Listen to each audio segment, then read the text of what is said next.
We're rolling according to Shane, so welcome. This is my carer and conversationalist, Katrina. Hello. Hi. And wonder what we're going to talk about now. Well, I think we're going to talk about haiku poetry.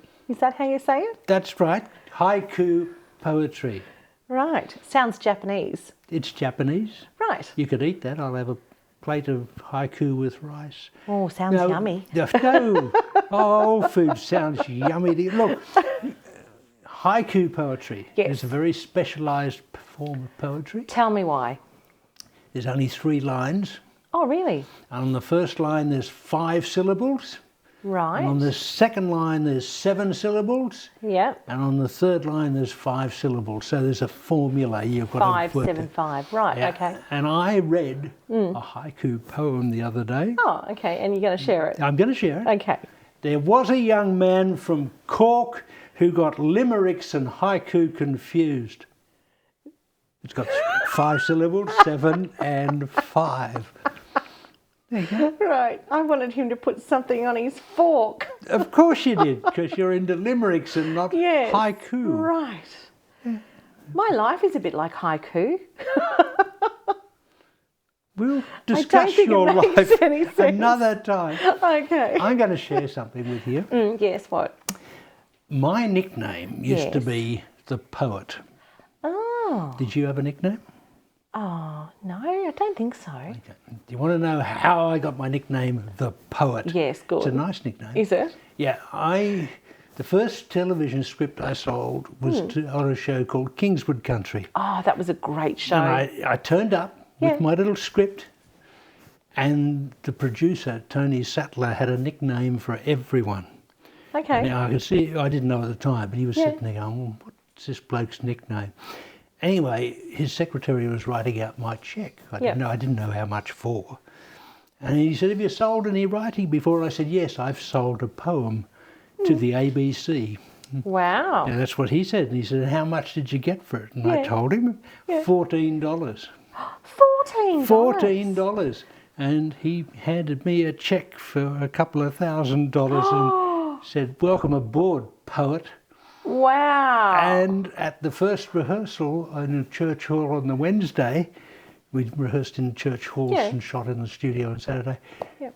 I walked in and he yelled, everybody introduce yourself to the poet. So my nickname at Channel 7 was the poet. You sound like you're from the mafia. Yeah, the poet. Do you want to... I wish I had that poem. Which one? The one I got $14 for. Oh, don't you have it? No. You can't remember it? No. Oh, what Remember a what it was shame. about? Right, what was it about? It was about a woman. Yeah. Do you remember back in the day of Cosmo and Cleo, they used to have sealed sections and quizzes? Oh, yes. Yeah. A little bit before my time, but I did buy them later when I was older. Well, there was a woman doing a quiz. How sexually active are you? Oh. And she did the quiz through the poem. Yep. And then she closed the magazine. Yeah. And left the laundromat and took a washing home. Oh, I thought it was poignant that she's sitting in a laundromat with a dryer going around doing a quiz. Sorry, I just missed it. Oh. Which is my usual, yeah. I missed it as well, sorry. Yeah. Oh, right, it was deep and meaningful. The ABC paid $14, but geez, I was happy to be getting... Yeah, right. Oh, no, well, it sounded like a lot of money. I went home that night with a couple of $1,000. Yeah. And then went, 1980, not bad. And then you work out you don't sell one of them every week. No, that's a shame. It was still only a wage. Yeah. If you sold a series of 13, that's still only 26 grand. But still. there was a job. That's right. Yeah, I'll tell you a couple of other nicknames that Tony Sattler had for people. Yes. Okay, who's Tony Sattler? Tony Sattler, he's married to an actress by the name of Nolene Brown, and he produced, he was half of RS Productions. He was the S of Riley and Sattler. Right. And lovely bloke, good writer, but our floor manager, his surname, well, his name was Dennis Phelan. Phelan. Or PH. Phelan. Phelan. And he got the nickname Sneaky. And it took me a long time to work out. Haven't you ever had a sneaky feeling? All right. And another one, show we worked on daily at dawn, had convicted pedophile and actor Robert Hughes. He was in Hey Dad as well. Did you write for that? Yeah, not for Hey Dad, for Daily at Dawn. I put him in a couple of radio shows. Right. And Sattler gave him a great nickname, What was that? X-Ray.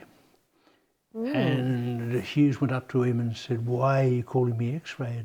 And he said, "Because in your suit with your glasses on, you look like Clark Kent, who was Superman, and he had X-ray vision." And he went away all chuffed, and then Sattler turned to me and said, "It's because he's got the coldest eyes I've ever seen. He can look right through you."